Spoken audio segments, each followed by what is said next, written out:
I'm Mary Lake, and this is the story of my life.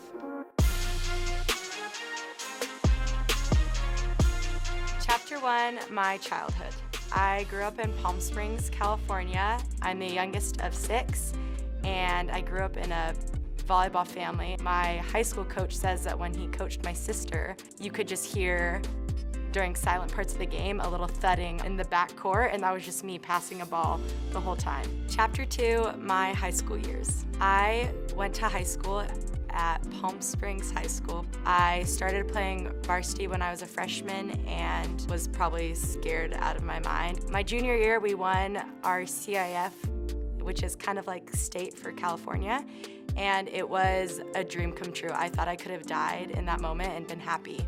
The start of my senior year, 2 days into practice, I tore my ACL. So I spent my last season on the sidelines doing as much as I could for the girls. The craziest thing I ever did in high school was, I don't want to admit this, me and my friend snuck into Coachella. It wasn't sneaking in, it was just kind of going, and my parents knew what was happening.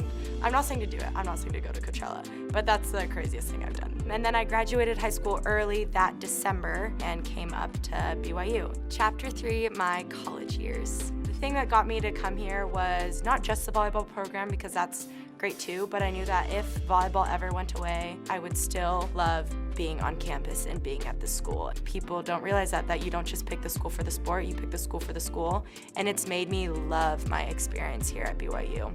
Chapter 4, Team USA. I didn't really know that if I wanted to go to play with USA this summer, because it's a big commitment and it wasn't just all glitz and glam like a lot of people probably thought it was. So I was talking to the head coach, Karch Karai. The last day I had to decide, I called him and I said, yeah, I'm gonna go do this, and I'm excited, and I had time to think about it, so I was actually fully committed. I get to USA and I'm kind of all alone and I don't know any of the girls. I started training, and honestly, the first week I thought I should be done with volleyball for the rest of my life. But it was hard. Everyone around me was top level, top notch, and I didn't know anyone, didn't really have any friends.